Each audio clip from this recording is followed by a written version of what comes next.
You're streaming CBS News Bay Area. Thanks for joining us this Thursday. I'm Ann Makovic, and we are learning more about yesterday's deadly mass shooting at a Catholic school in Minneapolis.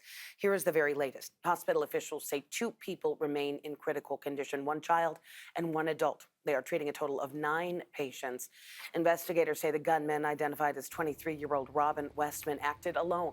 The FBI is investigating the shooting as an act of domestic terrorism and a hate crime. The gunman opened fire at Annunciation Catholic Church yesterday, killing 2 children and injuring more than a dozen others. Reporter Nydia Cavazos has the latest from Minneapolis. Mourners set up tributes this morning to the young victims of Wednesday's deadly shooting at Annunciation Catholic Church in Minneapolis. Where's the shooter? No one knows. Terrifying footage provided to CBS News by a parent shows panicked children running out of the chapel moments after a shooter opened fire during morning mass. 2 children, just 8 and 10 years old, were killed. This is an unspeakable tragedy. Thoughts and prayers, they're certainly welcome, but they're not enough. These kids were literally in church praying. 5th grader Weston Halsney says he ran and hid under a pew after he heard the gunshots. My friend Victor saved me though, because he laid on top of me, but he got hit. And I hope he's good in the hospital. The shooting happened on the student's 3rd day of the school year. Police say the shooter, 23-year-old Robin Westman, died from a self-inflicted gunshot wound. According to police, Westman had been a student at the school, and the shooter's mother had also worked there in the past. Investigators say they are now looking into a video it appears that Weston made. We're also aware of a manifesto that the shooter had timed to be released on YouTube. That content has since been taken down. Investigators say the video contains weapon inscriptions with hateful, disturbing messages targeting blacks, Jews, Hispanics, and President Trump. The investigation is also digging into writings from what seems like the shooter's journal, including sketches of a church and rows of pews. The FBI says the case is being investigated as domestic terrorism and a hate crime targeting Catholics. Police say they recovered more firearms connected to the suspect after executing those search warrants at the church and 3 residential places tied to the shooter. The Minneapolis Foundation has set up a fundraiser for the victims. We are going to continue to track any updates on this, and we're going to bring you the latest on air, online, and streaming on the free CBS News app. All right, it is Thursday, weekend just 1 day away, so let's check out our first alert weather forecast. Meteorologist Jessica Birch tracking a little bit of a warm-up as we head toward the Labor Day weekend. Warmer weather is on the way for us here in the Bay Area. Let's pull up the map and talk about a couple changes that we're going to see as we head into the next couple days. Yesterday, today, it's pretty much a copy and paste of yesterday's forecast for us this afternoon in places like San Francisco and Oakland, both sitting in the upper 60s and lower 70s. It's another day of 70s and 80s throughout wine country, from Santa Rosa sitting at 82 degrees, putting us 3 degrees below average there, all the way off into the East Bay. Concord this afternoon at 88 degrees. That's exactly where we should be for this time of year. Not above, not below average, right where we should be. And all the way down into the Santa Clara Valley, some of our microclimates down here a little bit above average this afternoon, but we're not riding home about that by any means. I mean, after all, 83 degrees is pretty beautiful with sunny skies expected into this afternoon. But let's talk about some things that are going to change for us. As low pressure continues to move its way to the north offshore, high pressure is starting to build in from our inland areas. What does that do for us? Well, it warms us up for one. It's also going to dry us up a little bit too. We're going to see sunnier skies right around the corner as we head into the next couple days. I'll talk more about that in just a second when I pull up the 7-day model, but here's another thing to talk about too. Earlier this morning, winds were nice and light. They're starting to get gustier now, up to around 15 to 25 miles per hour, anywhere from San Francisco, stretched along the Delta up into places like Solano County and all the way up into Napa County too. So we're going to continue to monitor those winds, especially as temperatures start to rise and relative humidity starts to drop into this weekend, because those 3 key ingredients are fire weather conditions after all. Now today, tomorrow, beautiful weather to get out there and get some fresh air. We're talking about low 70s in the Bay, warming up into the upper 70s heading into this weekend. And if you think that's an extreme warm up, wait till you see our inland spots. I mean, the Bay forecast is looking beautiful, like I just showed you behind me. You head over into our inland areas, well, we're gearing up for some 90s as we head into Saturday and Sunday. Back to the 80s, though, as we head into the week next week. Thanks, Jess. It has been a week since that deadly apartment fire in San Rafael, and Canal Street is expected to finally reopen today. Investigators recovered 2 bodies from the burned building. That fire also left dozens of people without a home. And people tell us this tragedy is highlighting a housing crisis in the area. Our Veronica Macias spoke with a nonprofit providing help to those needing a new place to live. San Rafael police saying later today the street is expected to reopen at about 6 p.m., but that all could change depending on the investigation. Right now, this crime scene really just putting a hold on so much as people want to see the rebuilding of this complex because housing is really needed in this area.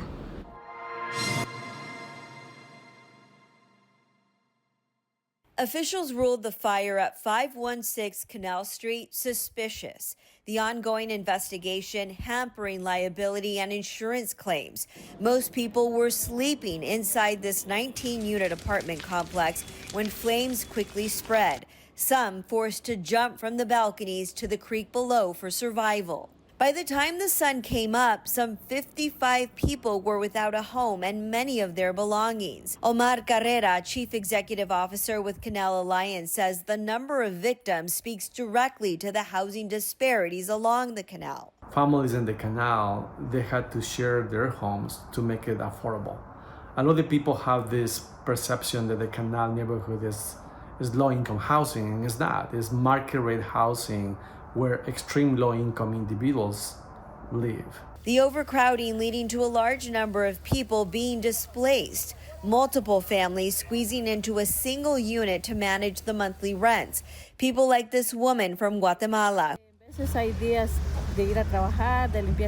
She makes a living cleaning people's homes in Marin County. She says for her, work is never consistent, so she lives crammed into a studio with 3 other adults and 2 children. One feels very sad. One would like to be in one's own country so that everything would be fine, because at least there, the house is bigger and we are living more comfortably. But there isn't much work in Guatemala.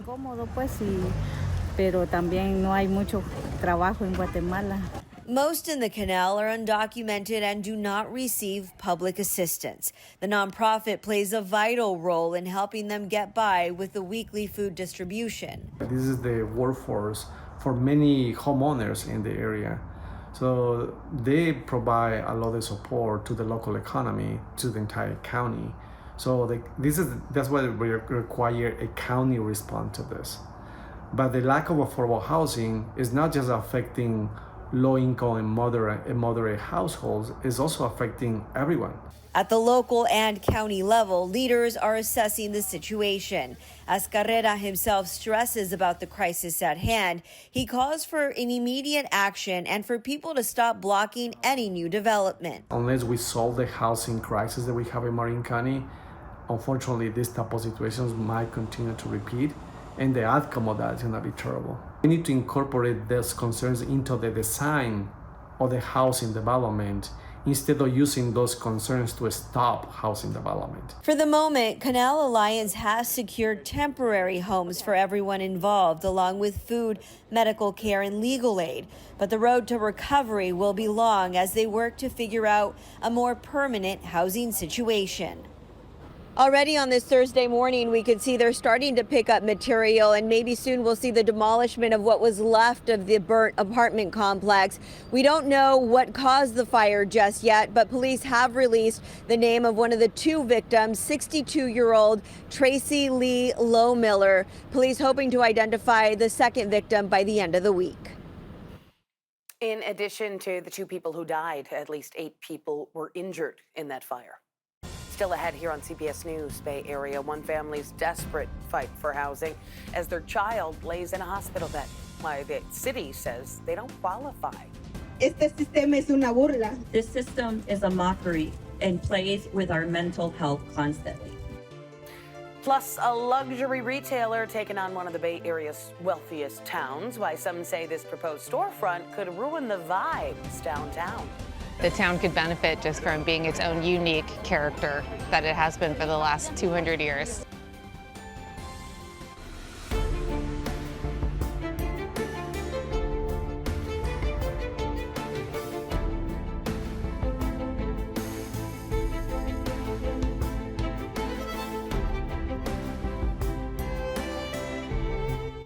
Well, we're starting to warm up as we head into the next couple days here in the Bay Area. 80s today and tomorrow, but suddenly we're talking about 90s and sunny skies too as we head into Saturday and Sunday's forecast. That's for our inland areas before we start to cool right back down as we head into early next week. Now you make your way over into the Bay, San Francisco, Oakland, everywhere in between, which means the Bay Bridge. We're gearing up for some upper 70s in the forecast as we head into Saturday and Sunday before we cool right back down to average conditions. Cloudier skies expected as we head into early next week.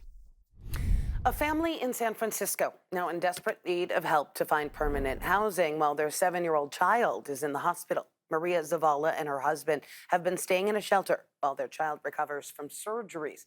They've been working with the city to try to find permanent housing, but they tell our Lauren Toms they've not had any luck because of a confusing ranking system. Samara, se puede, se puede.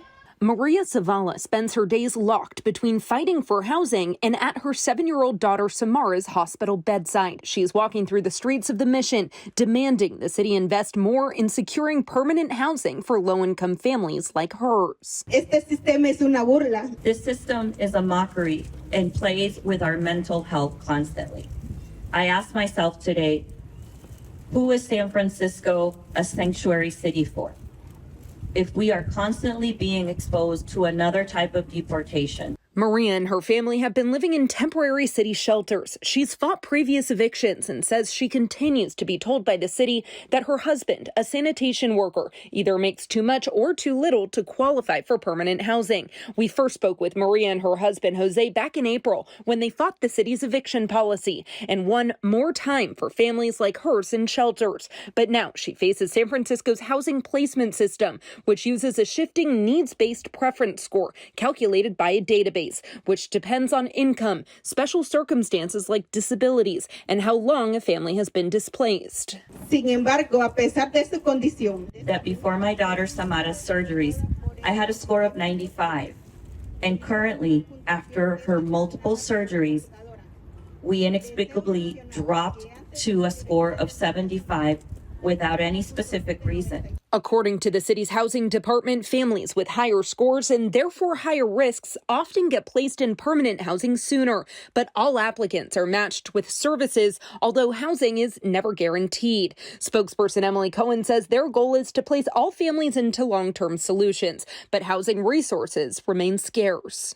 And while permanent supportive housing is a critical tool, its limited availability prevents it from being offered to every family. Maria was joined by dozens of supporters as she walked to her local check-in site, only to be told there was no updated information available for her family. Frustrada? She tells me she's frustrated and disappointed that they aren't serving, but they always help out. They just don't want to, she says. But she'll be back bright and early tomorrow morning. The stakes are high. The latest city data from 2024 shows more than 400 families are experiencing homelessness, nearly double the number in 2022. Even if the city's housing resources are limited, Maria says temporary shelter is no place for her special needs daughter Samara's recovery. No pido riquezas. I'm not asking for riches or luxury or anything for free. We need these case evaluations to be carried out by a thinking, rational human being. The city's housing department says each case is evaluated by the team before it's entered into a database and then receives that score. It also provides subsidies and financial assistance to help families secure housing. Meantime, the city has reached an agreement with Caltrans to sweep encampments near state highways. Officials say the agreement allows the city to clean up sections under freeways and next to on-ramps. It also connects homeless people to city services and housing. New calls to end the open-air drug markets in San Francisco. Drug-free sidewalk, drug-free sidewalk, drug-free sidewalk. Yeah, these demonstrators rallying at a notorious hotspot in the Soma neighborhood yesterday at 6th and Mission. They say rampant drug use has made their neighborhood unsafe, calling on the city to provide more recovery programs and housing. There is a social contract that we need to adhere to, and leaving people who don't want help to live on the streets and overdose is not compliant with the social contract that we need for our society to be a vibrant one. Supervisor Matt Dorsey was also there. He represents the neighborhood. And today on the Morning Edition, he talked about his plan to introduce legislation to build more drug-free housing for recovering addicts. What we have seen over the last several years as we have built more permanent supportive housing is we have an elevated level of drug overdoses. In some cases, up to 30% of the citywide overdoses are happening in our permanent supportive housing portfolio. I also hear from a lot of people in my neighborhood and in my district who are in permanent supportive housing who are struggling to stay sober. They are in recovery and they don't want to be in an environment where this is happening. And sometimes it's people who they may not be in recovery, but they just don't want to be in an environment where there is drug use going on.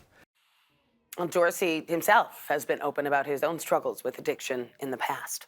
Police in Oakland stepping up efforts to crack down on illegal sideshows. Police say they've tracked down and towed 128 cars so far this year. That is after the suspects drove home from the sideshows. Police say more than 80% of those cars are not from Oakland. The city of Concord, meantime, moving ahead with the plan to lower the speed limit on several streets. The city council approved a plan to reduce speed limits by at least 5 miles on 20 stretches of road. The police department plans to expand its traffic team to help enforce the new limits. The ordinance still needs to pass a second reading before it becomes official, and then if it's approved, those new speed limits would take effect after the city installs new signage. One of the Bay Area's wealthiest communities is locked in a battle right now with a high-end home furnishings retailer over the design of a potential new storefront. RH, formerly known as Restoration Hardware, wants to move into a set of vacant storefronts in Los Gatos. The company wants to take what you see there on the left and make it look like these renderings on the right. But town officials are not happy with the plan. To some, it might sound like a petty fight over aesthetics, but neighbors are worried it would change the character of downtown. Katie Nielsen breaks down the conflict. It's not even a historical building. It's actually built in the 90s. This is the site of a proposed RH flagship store with a gallery and restaurant. RH, of course, being the luxury home furnishings company formerly known as Restoration Hardware. This has been a vacant corner. Nobody likes an empty storefront. That's not good for anybody. Jennifer Lynn is not only a Los Gatos resident, but also the CEO of the town's Chamber of Commerce, representing the area's business owners. She says there's a lot of excitement around RH, taking over a 16,000 square foot building that used to be home to a Gap and Gap Kids, plus a small restaurant. This flagship concept is a proven track record of drawing people from all over the region. But that very concept is what's causing the controversy, especially with the Planning Commission, which has received recommendations from town stakeholders to reject the plans.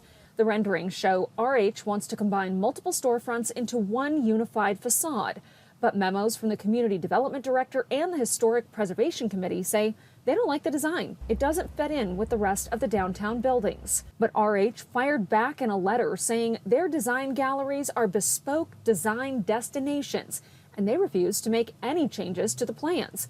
And it's clear from the letter that the company values its own standing as a, quote, curator of design, taste, and style in the luxury lifestyle market. They are very much about aesthetics and design, and so they are very much putting a lot of an intention towards making this fit into our town's personality and culture.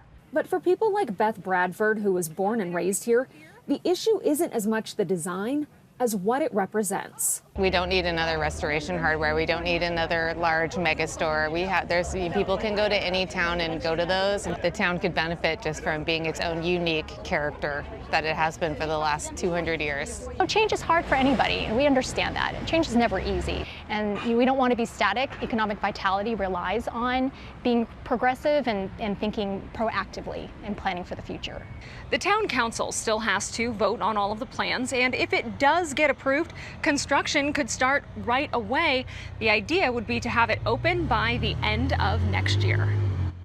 Well, the Chamber of Commerce says RH flagship locations typically generate more than $10 million in annual revenue. So when it comes to the town's potential sales tax income, there is a lot of money at stake here. Last night, the Planning Commission voted to make an official recommendation to the town council. They will have the final say. Still ahead here on CBS News Bay Area, that picket fire burning in Napa County has not burned any homes, but it has been devastating for the wine industry, how it is impacting this year's harvest.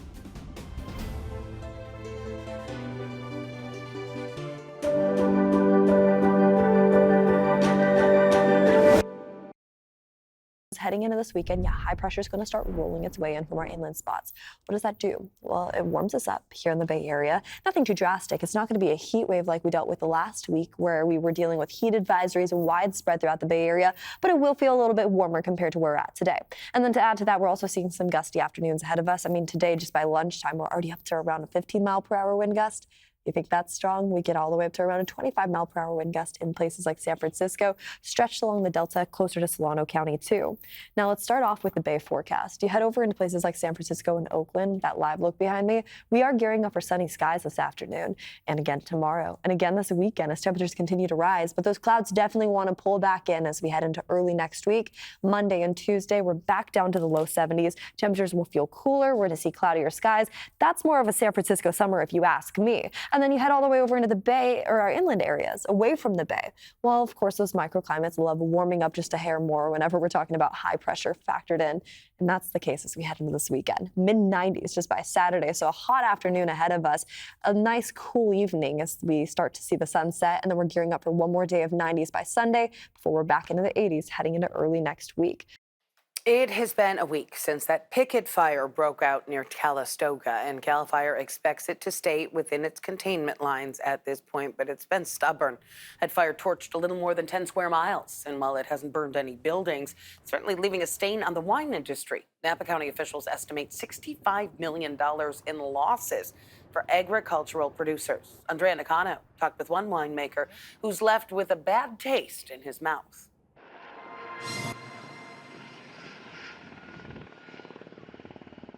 While fire crews are getting the upper hand on the picket fire, the damage it left behind is devastating for Napa County's wine industry. Bruce Regalia knows exactly what flames and smoke can do to grapes. I think about years past when we lost all our fruit, so there was years where we had so much smoke that we didn't harvest any fruit. Regalia has been making wines for more than 30 years. He's hoping this year's crop will be okay since Wild Diamond Vineyards is well north of the picket fire. Regalia says it doesn't take much for smoke-influenced grapes to produce wines that taste like ashtrays. It infiltrates the grape through the skin, and it makes compound that is not pleasant to taste. Napa County's Ag Commissioner estimates the fire impacted roughly 1,500 acres of crops. 20% of the grapes were damaged by actual fire and heat, and 80% from just the smoke. This number is an early snapshot. I can't stress that enough. It's an early snapshot. The full picture will continue to unfold as we gather more information from growers, vintners, and ag producers in the weeks ahead. Winemaker Bruce Regalia says there is a way to test smoke-influenced fruit or make a small batch to see how the grapes fare during the fermentation process, but it's not as simple as just tasting a grape off the vine. With the frequency of fires in the last decade, the wine industry is putting a lot of money into research to find ways to chemically reduce the taste of smoke. People have tried filtration and different methods, and you can make it better, but I haven't tasted any wines where they've completely cured it. Well, the picket fire is at least 33% contained at this hour. The cause remains under investigation. Coming up in our next half hour here on CBS News Bay Area, we are hearing from a fourth grader who recounts the horror of the school shooting in Minneapolis. I heard the noise and I kind of got scared at first. It was like a big firework that was like super duper duper like close. The first parade of its kind rolls into KPIX Plus September 20th. From the smooth rides of the 40s to the flash and chrome of the 80s, watch custom lowriders bounce, hop, and roll with style. Award-winning Chevys, classic Fords, and pure automotive artistry. Join Sarah Donchi and myself for King of the Streets Parade, Saturday, September 20th at 1 p.m. Only on KPIX Plus and CBS News Bay Area. You're streaming CBS News Bay Area. Thanks for being with us this Thursday. I'm Ann Makovic, and here's a look at some of our news headlines. Today, we are learning more about yesterday's deadly mass shooting at a Catholic school in Minneapolis. Hospital officials say 2 people are still in critical condition, 1 child and 1 adult. They're treating a total of 9 patients. Investigators say the gunman, identified as 23-year-old Robin Westman, acted alone. Westman opened fire at Annunciation Catholic Church yesterday, killing 2 children and injuring more than a dozen others. The FBI is investigating this as an act of domestic terrorism and a hate crime. Federal Reserve Governor Lisa Cook suing the Trump administration after President Trump moved to fire her over allegations of mortgage fraud before she was on the board. The case is likely to revolve around whether Trump can fire Cook for cause like misconduct or neglect of duty. Cook says the attempted firing is unlawful and void. Legal showdown could end up in the Supreme Court. And Ford recalling more than 350,000 pickup trucks. The National Transportation Highway Safety Commission says that the instrument panel can fail. That means drivers might not see critical information like speed or warning lights. That recall covers some 2025 and 2026 F-Series models, including the F-150. So if you have one of those pickups, you can take them to the Ford dealership for a free repair. All right, let's get another check on our first alert forecast this Thursday. Long holiday weekend just about here. Here's meteorologist Jessica Birch. Warmer weather is on the way for us here in the Bay Area. Let's pull up the map and talk about a couple changes that we're going to see as we head into the next couple days. Yesterday, today, it's pretty much a copy and paste of yesterday's forecast for us this afternoon in places like San Francisco and Oakland, both sitting in the upper 60s and lower 70s. It's another day of 70s and 80s throughout wine country, from Santa Rosa sitting at 82 degrees, putting us 3 degrees below average there, all the way off into the East Bay. Concord this afternoon at 88 degrees. That's exactly where we should be for this time of year. Not above, not below average, right where we should be. And all the way down into the Santa Clara Valley, some of our microclimates down here a little bit above average this afternoon, but we're not riding home about that by any means. I mean, after all, 83 degrees is pretty beautiful with sunny skies expected into this afternoon. But let's talk about some things that are going to change for us. As low pressure continues to move its way to the north offshore, high pressure is starting to build in from our inland areas. What does that do for us? Well, it warms us up for one. It's also going to dry us up a little bit too. We're going to see sunnier skies right around the corner as we head into the next couple days. I'll talk more about that in just a second when I pull up the 7-day model, but here's another thing to talk about too. Earlier this morning, winds were nice and light. They're starting to get gustier now, up to around 15 to 25 miles per hour, anywhere from San Francisco, stretched along the Delta up into places like Solano County and all the way up into Napa County too. So we're going to continue to monitor those winds, especially as temperatures start to rise and relative humidity starts to drop into this weekend, because those 3 key ingredients are fire weather conditions after all. Now today, tomorrow, beautiful weather to get out there and get some fresh air. We're talking about low 70s in the Bay, warming up into the upper 70s heading into this weekend. And if you think that's an extreme warm up, wait till you see our inland spots. I mean, the Bay forecast is looking beautiful, like I just showed you behind me. You head over into our inland areas, well, we're gearing up for some 90s as we head into Saturday and Sunday. Back to the 80s, though, as we head into the week next week. We are hearing from a 4th grader who survived the Minneapolis school shooting, 9-year-old June Holeen and her younger sister Olive. They were both in the church when the shots rang out. Reporter Jonah Kaplan sat down with June as she recounted what she witnessed.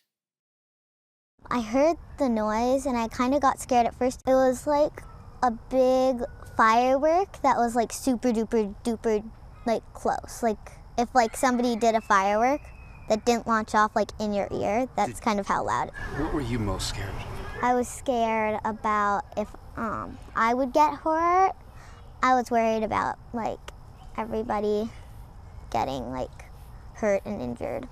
So you heard it, someone grabbed you? My teacher just jumped on the floor and she kind of like motioned like for me to get down. And so then me and my buddy just followed her.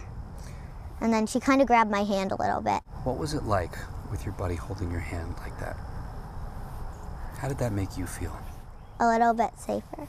Did it feel like she was kind of watching out for you? Yeah. Okay, and you run to the Starbucks. Yeah.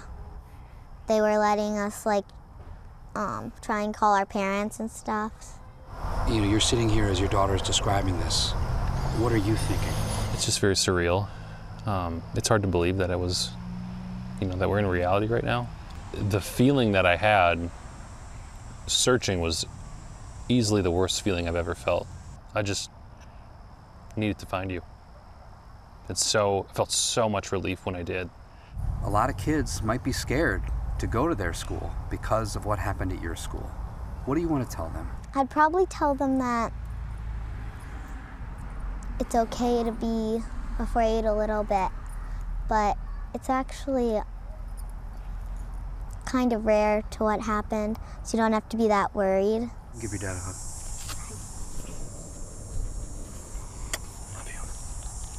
Such amazing composure from this very brave 9-year-old girl, June Holeen. And we also asked her, what did you learn from this experience? And she said, look, it's okay to be nervous. I also learned that it's okay to talk about this. And that's what they plan to do as a family. She and her sister physically unharmed. Emotionally, though, there's going to be scars. June's father telling us that this is going to be a process, but part of that is getting back into the routine of things, but it's going to take time. The mayor of Minneapolis, of course, called the shooting an unspeakable tragedy and said that we need to recognize that we love our children more than we love our guns. Again, we're going to continue to track the latest developments, and we'll bring you updates on air, online, and streaming on CBS News Bay Area on our free CBS News app. The California Supreme Court shot down a second attempt from state Republicans to block the Democrats' redistricting efforts. That ruling clears the way for that November special election. Prop 50 going to ask voters to redraw the congressional maps for the next 3 election cycles. The new map could give Democrats 5 more seats in Congress. Democratic leaders say it will help level the playing field after Texas moved to redraw new maps in the state in favor of Republicans. Here's the timeline for the election. Ballots going out October 6th. Drop-off locations open the next day. Early voting centers open a couple of weeks later. And Election Day is November 4th. Barbara Lee, Oakland's mayor, has hit the 100-day mark in her position. And some people who live in Oakland say they're already seeing a change. Lee took the reins at City Hall just months after wrapping up nearly 3 decades in Congress. Our Kara St. Cyr spoke with some Oakland business owners to get their take on the mayor's efforts so far.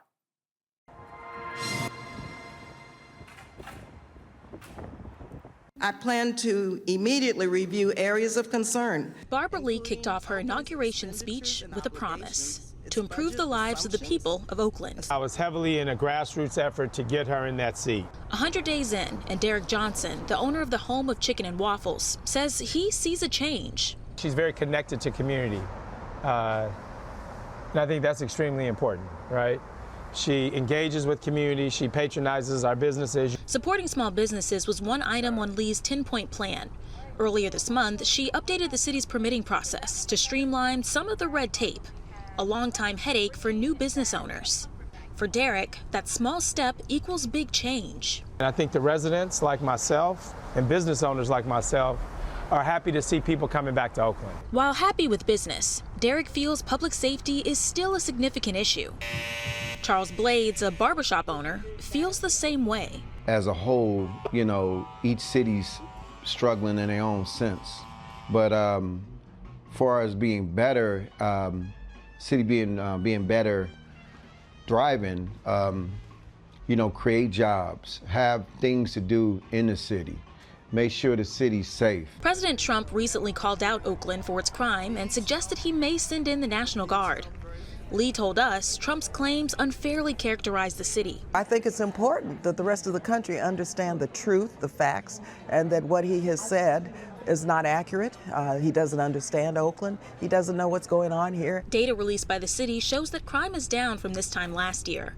Homicides dipped 21%, and car theft is down 45%. While it's a trend that started before Lee took office, police and city leaders credit her continued support of the ceasefire program. We have many challenges still, but we're all working on them together.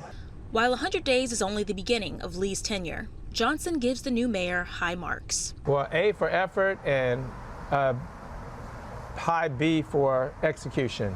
And remains hopeful that Oakland will only get better. One of Mayor Lee's first acts as mayor was signing off on a budget that closed a roughly $260 million deficit, but those negotiations did start long before she took office. Well, stay with us today for our afternoon edition, where I'm going to be speaking with Mayor Barbara Lee live about her first 100 days and what's next on her plans for the city of Oakland. That is coming up live at noon. Coming up next, BART has added police patrols and new fare gates, but is it actually making a difference when it comes to safety? What the agency and its riders have to say. In the Bay Area, a new WNBA franchise is taking flight. Catch this first-in-a-lifetime inaugural season as the Golden State Valkyries play live on KPIX and Pix Plus. Well, we're starting to warm up as we head into the next couple days here in the Bay Area. 80s today and tomorrow, but suddenly we're talking about 90s and sunny skies too as we head into Saturday and Sunday's forecast. That's for our inland areas before we start to cool right back down as we head into early next week. Now you make your way over into the Bay, San Francisco, Oakland, everywhere in between, which means the Bay Bridge. We're gearing up for some upper 70s in the forecast as we head into Saturday and Sunday before we cool right back down to average conditions. Cloudier skies expected as we head into early next week. Well, BART has been on a bit of a blitz lately to try to prove that it's safe to ride. They've added police patrols and new fare gates, and the agency says it is all paying off. Newly released data from BART Police shows a drop in violent crime in the first 7 months of the year. That is compared to the same period over the past 2 years. But the big question is, are riders noticing the difference? Our Amanda Harry heard from some commuters. As more people head back to the office and utilize BART, one question always comes up. Is it safe? I've never had an issue on BART. Carson Singer has been using BART to get around since he was 12 years old. He's now 24 and has never felt unsafe. New data supports his feelings. A BART Police Department report highlights significant drops in most categories of violent crime and property crime. Singer says lately, he's noticed even more precautions. Definitely seeing more officers. I also feel like having the new gates where everyone has to pay for sure helps with that as well. BART is in the process of installing new fare gates at all 50 stations that make it more difficult to push or jump through compared to the old gates. Though we've observed some riders still find ways to get through. Singer believes the gates have contributed to fewer people creating safety hazards, but incidents still happen. BART rider Matthew Costa takes the train nearly every day. A few months ago, he became a victim. Someone pulled a knife on me back in one of the stations in Oakland on my way back to the city. And I stood my ground and said, come on, you're gonna stab me, stab me. I didn't run, I didn't show fear, and they put the knife back. And then I called the BART police on the train. Costa says BART police responded quickly and removed the person. They did. They definitely did make me feel safer, and I called them right away when that happened. That's an example of one of the crime categories that hasn't improved: assault. Aggravated assaults remain stable. Simple assaults, which are a lesser physical attack that doesn't constitute battery, went up. BART Police Chief Kevin Franklin says they're focusing on that.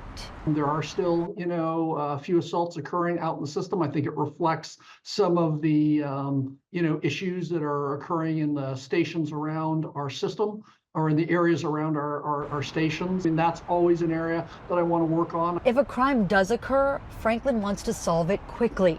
We have over 4,000 cameras out in our system. So when these incidents occur, if we're not already there, we've got great sources of evidence to really run down every lead that we possibly can and hold people accountable for it. He's also working on hiring more officers. The BART Police Department currently has 21 vacancies. He believes filling those gaps will help continue to lower the numbers. But for riders like Singer, he's not concerned and recommends BART. Don't listen to fear mongering, just use it yourself.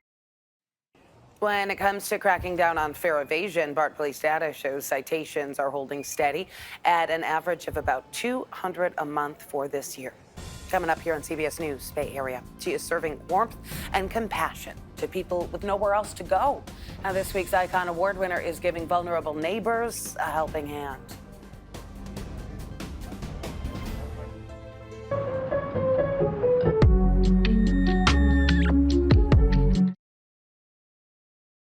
As we head into this weekend's forecast, we do have some warmer weather right around the corner. As high pressure starts to roll in, you're probably wondering, how is it that the coast is going to hit the upper 60s? Well, as the system moves in, we're actually going to see drier conditions. clear skies widespread throughout the bay. And then on top of that, some warmer weather too. Still some gusty afternoons, similar to what we have today. Just around lunchtime, this is around 1:45 this afternoon, about 16-mile-per-hour wind gusts near San Francisco. Same trend over into Fairfield. It gets a little bit stronger into the evening hours tonight, just into that 5 o'clock hour. So keep that in mind. Some breezy conditions this afternoon that, if anything, will cool us off a little bit more in those inland areas. For our friends along the bay, we're in the low 70s today and tomorrow. We have upper 70s returning into the forecast by Saturday into Sunday, but it's a very short-lived little heat wave, not even heat wave, warm up, I will say, as we head into this weekend's forecast. By no means is the National Weather Service going to issue any heat advisories like we dealt with last week. It's not going to be that hot, but it will be warm nonetheless. I mean, we're talking about mid-90s in our inland areas. Saturday heading into Sunday, and then we're right back down to the 80s, still with some sunny skies in those inland areas as we head back into next week.